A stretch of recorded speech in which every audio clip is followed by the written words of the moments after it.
So roughly 2 weeks has gone by.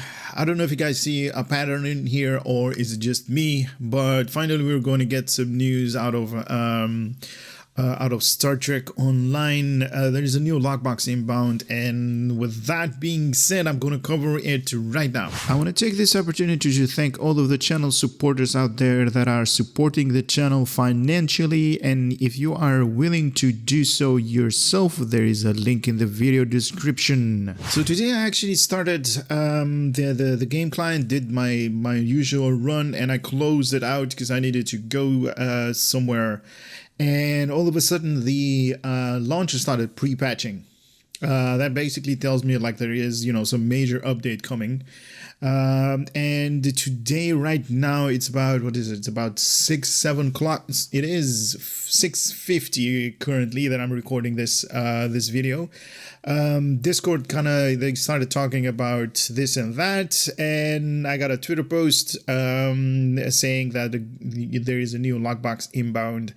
And kind of funny because on Discord they started saying like this and that. I'm not going to spoil it out for you guys. If you guys are wanting to join, there is a link in the video description. You can join Discord if you want to, but right now I'm just going to go and cover the entire blog post like I normally do, so you guys, if you are not into SEO anymore, you still can be a little bit up to date on what's going on, and especially those guys on the console version, because you guys are a little bit late as usually with all of the major updates. You guys can follow the channel and get a little bit of update what's going to come very soon, obviously to the console as well. So let me bring up the blog post and then we can actually read it together. So I don't know if you guys actually go to the main page of Star Trek Online, or where you get your information obviously from. I would love to see that you guys are getting your information from the channel, but all of the information that we normally get, we get from Ambassador Kale, and as this one is the same, he has made this blog post go beyond the burn! Exclamation mark. And we got a really cool screenshot up here that he I believe he or whoever from the developer teams actually made. That's kind of nice, to be honest. It's a little bit like black and white kind of theme, a little bit grayish, a little bit faded out colors, but I really enjoy that. It's kind of nice, just going back to the standard stuff. So we got a little bit of a backstory right here, what this lockbox is, and I found it interesting to read about these things. So just give me a couple of maybe 2 seconds, 2 minutes, and I'll read through this again. Living through collapse is just living. In the end, it becomes part of life. When the burn came upon the galaxy, the most of people, it was in disarray, incomprehensibly vast problem. The news got scary, the good becomes scarce. But the long, slow slide was hard to appreciate from the ground. Life went on, even as society slipped into pieces. People begin to rediscover common grounds with the travel through the forgotten truth. Better things as possible. Hope funny that way. Hope's funny that way. Everyone agrees which way is up and the bottom of the barrel. Star Trek understands this better than perhaps any of the science fictions. There is no shortage of dystopian vision, but breaking things is easier. Putting them back together, again, that's hard. Unity only endures when it gathers around the principles and ideas rather than individuals. But there are a few better than the grinding principles on which Starfleet is based. Those truths were forged on Earth as it's burned through the eugenics wars. It failed, but it's picked itself up and it did better. It is human nature. No matter the fall, we will find a way to get up again. That's some very, very good inspirational, motivational, writing up there. So if you guys are, a little bit down on whatever you go, however your day is going, just read this. This is definitely a pick you upper. The lobby consortium is of close, deeply disturbed by the rumors of the collapse of the interstellar trade in its future, but does not put much stock in such reports. Proper hedging prevents any sort of actual consequences. Sure, there must be some mistake. The risk is always priced into the into the market. Besides, what matters now is now. The future is someone else's problem, but it's your opportunity. Oh, that's nice. That's nice. That's so cool. The fun is a temporal place technology from the 21st century is fresh on the market. So fresh as hasn't been built yet reserve yours today. Okay, so the first two paragraphs were definitely awesome. The second one, or the third one, sorry, was definitely Ferengi based. So we are going to be able to get our hands on the Spearhead. Okay, so the Crossfield Science Spearhead refit tier 6. This thing is still a tier 6. Obviously, with the upgrade tokens, you can make a tier 6X version. We don't have any details on this blog post. Obviously, they're going to make another blog post. That's how they normally do it. This entire blog post is going to be contained about what's the all of the prices, what's inside the beyond. This is what they're basically calling this, beyond the burn lockbox. So that's definitely a mouthful. BTB maybe for sure. Beyond the burn BTB. Okay, so captains opening the Discovery BTB lockbox may find themselves fortunate enough to win the Crossfield Science Spearhead refit, detachable nacelles, programmable matter interface, improved central. Like we're ever going to see the programmable matter interface like they did on the Discovery. Come on, man! Why put it up there? Improved central processor. What is that? How do you pronounce this? Nanogel. Nanogel circuitry and a state-of-art cloaking device. Nice. And much more. This upgrade refit of the original Crossfield class has been given a makeover of the millennia, and it's prepared to defeat the Federation. To defeat the Federation. To defeat the Federation and its allies in any time period. True to its original lineage, the refit remains a measure of versatility and durability that places it amongst the best that the fleet has to offer when it comes to approaching the unknown of a sense of wonder rather than fear. Right. Okay, so this is basically the ship that we're going to get our hands on. It's kind of, like just exactly like in the TV show, the refit version. So the upgraded version when they went back, or at least when they went to the future. Everything that was displayed in that TV show Discovery is going to be available for everybody that's going to be there. As cool, cold, even the Universal Console can be equipped with a cool, cold, even new Universal Console can be acquired in the Discovery BTB lockbox. The parasitic ice containment vessel activated this console fires a parasitic ice cluster munition towards the target, which will form a growth of parasite ice on the ship, rooting it in its place and dealing cold damage over time. While the parasitic ice survives, foes who are not players will additionally be taught towards the parasitic ice. Further, projectiles and cannon weapons have a chance to apply parasitic ice cluster munition to the target. This console also provides a passive bonus to cold cannon and projectile damage, cold damage resistance rating, and exotic particle generator. So we can actually see it over here. It's basically like cold in space. You see all of the particles, all of the good stuff coming from this particular enemy that they are in combat with.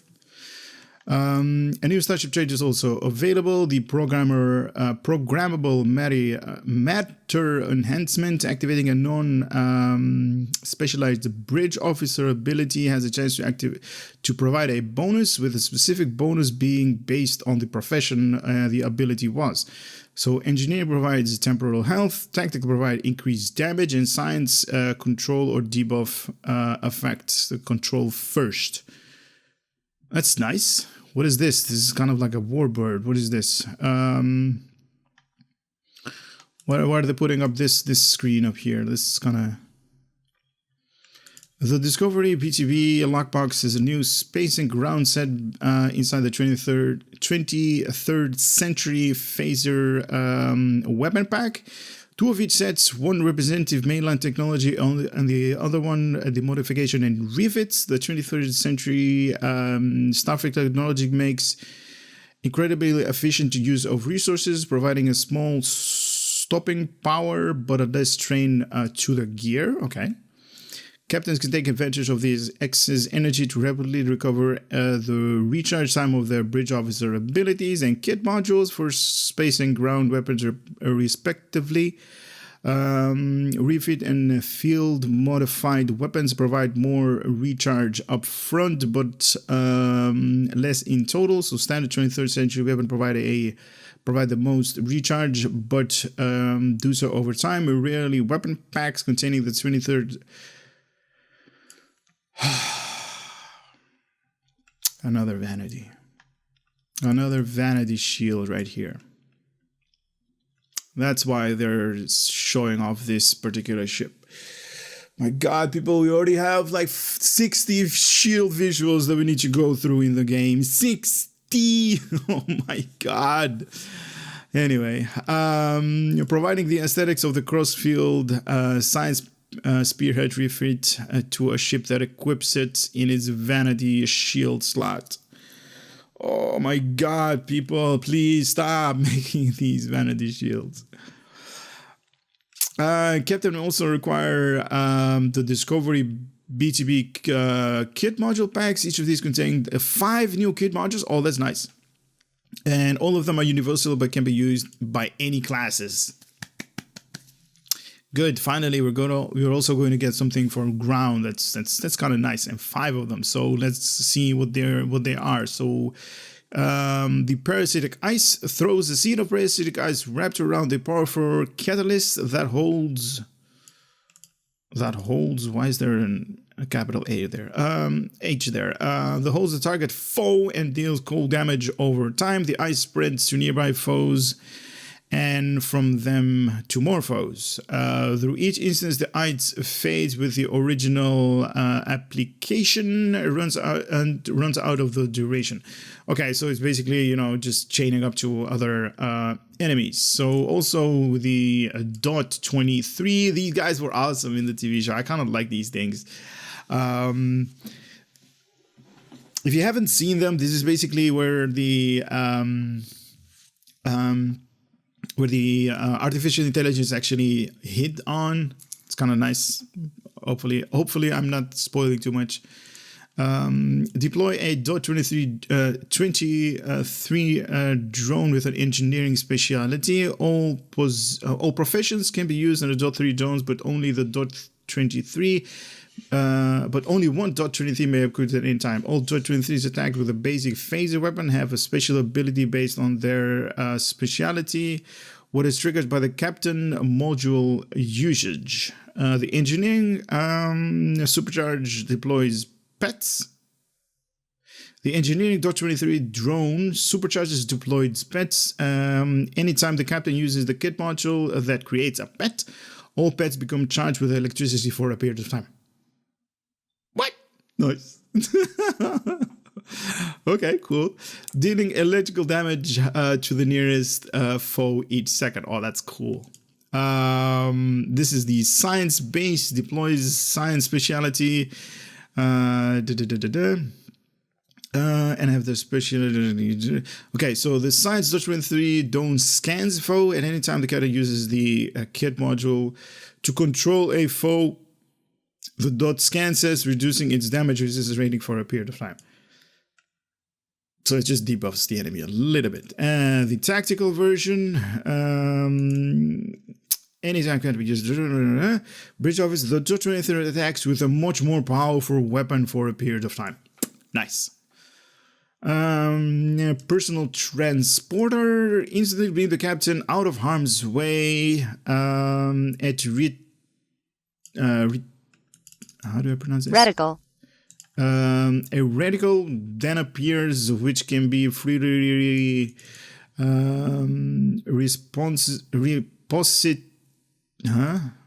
Repositioned. Repositioned. When the kit module is activated, the cannon beams back in the chosen destination and phasing. Okay, so you beam out of combat, or at least out of the vicinity. So that's basically like to get out of combat, or at least out of the enemy's range, you kind of need to be like more than 10k is going to be the standard weapon range. So maybe like 15k to get out of the sniper range, if you're using like sniper rifle in ground combat. Okay, new captain change is also available. Universal available to all species. Bond with life. Now this is something that they already started talking on Discord about. This is okay, let me read this. An active trait, ground trait that allows the players to form a bond with the target foe's animal, with target foe animal below 50% health. Once the bond is formed with that species, it becomes permanently available to use as a pet by using Bond of Life on a non-animal foe or an already bound animal species. So let me know if in the comment sections if you guys know what this actually sounds like. For those that you that watch a lot of Chinese cartoons, I'm not going to say anymore. Doing so deploys your current selected pet to assist you in combat. Lasting using Bond with Life for on any friendly target opens a contact that allows you to select which pet to use. The more animals the captain bonds with, the more powerful all such pets become. Boss animals are immune, so you can't have this big giant dinosaur, but you can have all of the other little ones. Unyielding ideals. Using a revive power such as CPR applies a significant temporal health, shield, and bonus damage to the target and yourself for a period of time. All right. Upgraded gear improves kit performance. Upon defeating a foe up to a high captain, lasting until being defeated yourself or until map change. This is definitely something that I'm interested in, probably gonna grab right away. The symbiotic ice for space.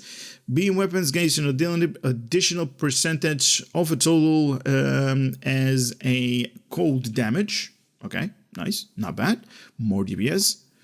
And also for space, feel the weight of our presence.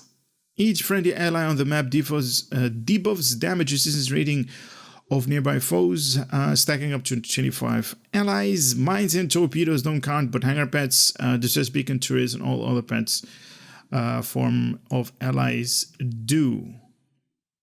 Okay. So the more you are, the lower the damage resistance is going to be from your enemy.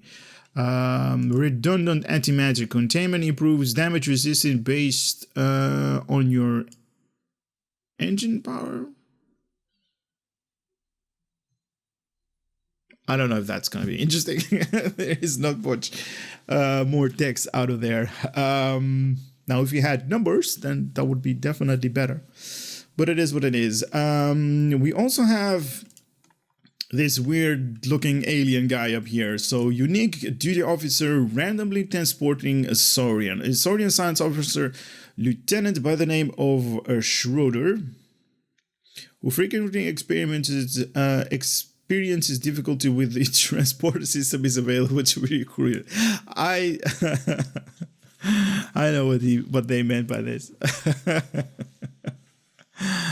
While he's assigned to active ground duty, activating a kit modules carries a chance that he will be down to the surface, providing additional assistance in the form of science bridge officer abilities, hyperonic radiation, tachyonetic harmonic, and exothermic induction field. So that's kind of like the emergency medical hologram that basically beams into ground whenever you're using a hypo.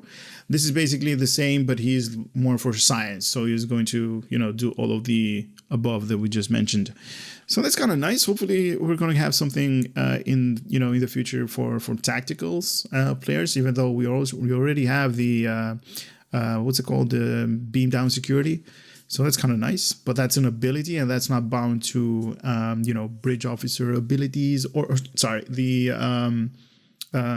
kit module abilities. So that's kind of nice. There are many prizes within the Discovery Far From Home lockbox for players to acquire.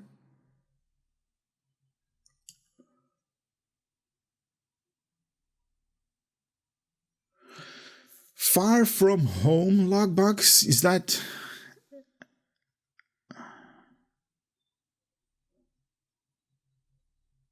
That's a typo. That's okay. Okay. I'm just gonna ignore that. Such as the Crossfield Science Spearhead Refit Vanity Shield, R&D packs, boost, and other assorted items. The Low-Buy store also has a new items for purchases. The Trill Guardian staff. Oh, okay. So we saw this when they were actually going in that pool of water. Was it? I don't know what it was. It looked like water, where the energy was actually in the form of lighting. Was you guys know what I mean? If you watch the TV show. This unusual energy weapon can project a great deal of electrical damage to foes. Primary fire bundles a chain bouncing to additional target each time the same primary target is attacked repeatedly, up to 4 additional bounces, or basically chains up to 4 additional enemies. Its secondary fire zaps pushes away foes in a cone. Its tertiary attack, wow, this thing has a tertiary attack. Its tertiary attack is a self-contained staff melee attack combo. Okay, so it only has the primary doing the chaining, the secondary pushing the enemies away in a cone. So for your whenever your character is facing forwards, it's going to be pushing the enemy in a cone. And the tertiary attack is just the pushback ability. It's just like melee or whatever these things are. These things are awesome. So we got the .23 pets. We have a different variety. How many we got? We got 6: yellow, orange, pink, blue, red, green. Nice, very nice. Also the uniform, suitable for combat. These little drones. Unsuitable for combat. These little drones make a lovely traveling companion. They come in great many colors. Nice, but not combat pet. So anyway, but definitely we're going to see the 23rd century uniform that we already saw in the movie. In the TV show. So this crisp and literally postmodern look represents the Federation in its 23rd century, and that's it. Short video for what you guys normally see on the channel. I am definitely liking the majority of items. I really don't like more vanity shields. Come on, man. We already have a bunch of them. I actually don't see people utilizing vanity shields anymore as they used to. We got a new ship that's inbound. We got a new Low-Buy staff that's going to be available for purchase in the Low-Buy store for the next, whenever this thing is going to come. For I believe it's going to be 50. That's what they normally price it at. New uniforms, new pets, new game mechanics. These dot 23s are kind of interesting. The tactical science and engineering. We're going to get universal kit modules, the personal transporter. I don't know if that's going to be something that I'm going to use. Just, you know, beam out of harm's way. I believe Berman did this. Just, you know, just beaming out of the combat, which was in trouble with in the TV show. We do have new traits. That's kind of interesting to have. So ground and space are definitely interesting. I don't know about this. The redundant antimatter containment improves damage resist based on engine power level. Could be something good for, you know, for tank builds. But all of the other ones are, I'm kind of interested in showcasing them whenever the lockbox is going to appear, because did they actually mention when this thing is going to be?